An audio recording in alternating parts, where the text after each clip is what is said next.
మీ car EMI కట్టలేకపోతున్నారా? మీ car EMI మేము కడతాం. ఈ నెంబర్కి కాల్ చేయండి. నమస్తే, welcome back to Suman TV. నేను మీ సంజయ్. ఈరోజు మనతో పాటు ఉన్నారు immigration law consultant advocate Aditya Mallela garu. సార్తో మాట్లాడి EB-5 వీసా గురించి కొన్ని విషయాలు తెలుసుకుందాం. నమస్తే సార్. హలో అండి. సార్, అసలు ఈ EB-5 వీసా అంటే ఏంటి?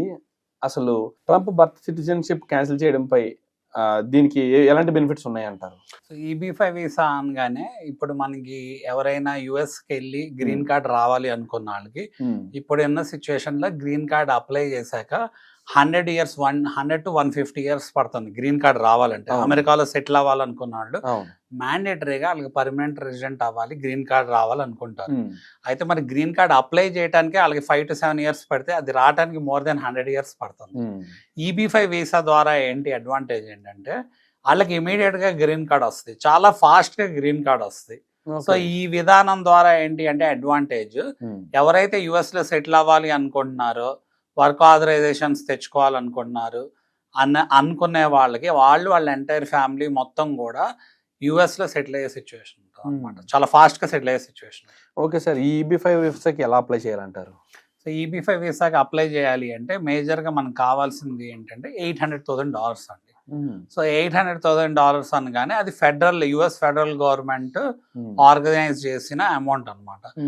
ఈ $800,000 మళ్ళీ వెనక్కి తిరిగి వస్తాయి. ఏ విధంగా అంటారు?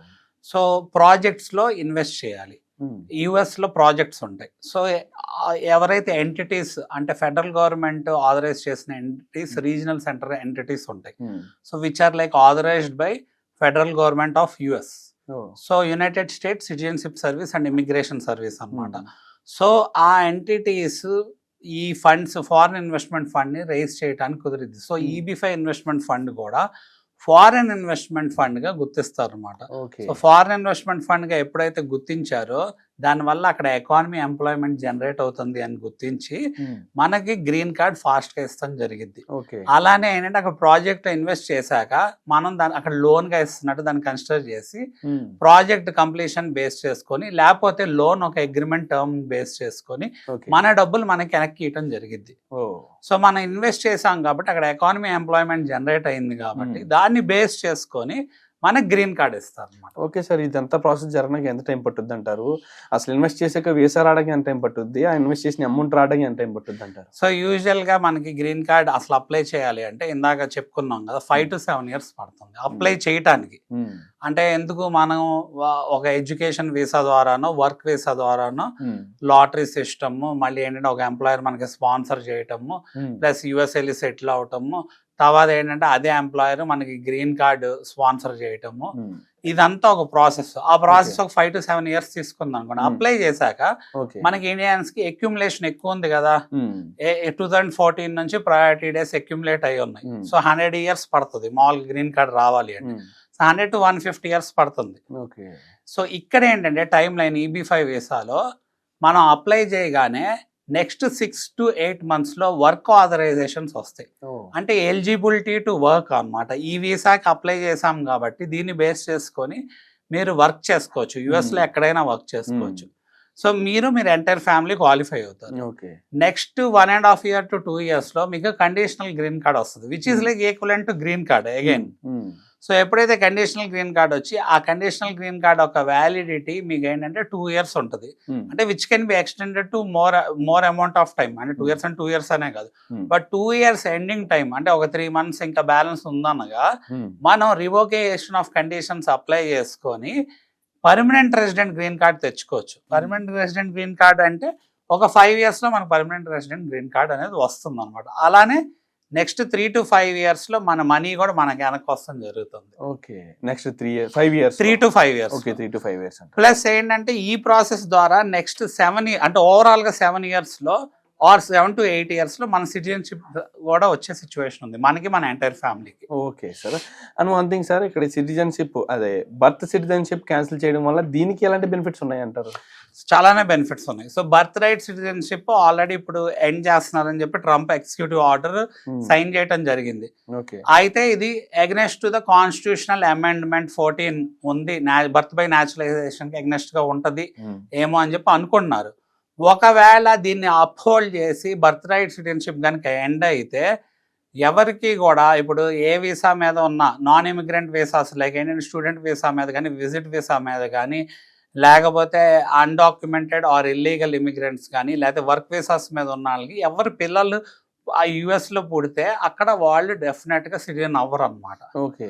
ఎందుకు అంటే only green card holders or citizen అయిన వాళ్ళు at least one of the partners ఉండాలి. వాళ్ళ పిల్లలు మాత్రమే సిటిజన్ అయ్యే సిచ్యువేషన్ ఉంటుంది యుఎస్లో. ప్రీవియస్గా జరిగినట్టు జరగదు అనమాట. ఒకవేళ ఇది అప్హోల్డ్ చేస్తే, ఒకవేళ క్యాన్సిల్ చేస్తే దాని మీద మళ్ళీ లీగల్గా ఇల్లీగల్ ఆర్ అన్డాక్యుమెంటెడ్ ఇమిగ్రెంట్స్ వరకు ఎక్సెప్షన్ పెట్టే సిచ్యువేషన్ ఏమైనా ఉంటుందేమో చూడాలి. అయితే అప్పుడు వాళ్ళకి వచ్చే ఛాలెంజ్ ఏంటి, వాళ్ళకి వాళ్ళ పిల్లలకి ఇప్పుడు వాళ్ళ పరంగా చూసుకుంటే వాళ్ళకి ఎప్పుడు గ్రీన్ కార్డ్ వస్తుంది, గ్రీన్ కార్డ్ రావడానికి more than 100 years పడుతుంది కదా. సో అదొక ఛాలెంజ్.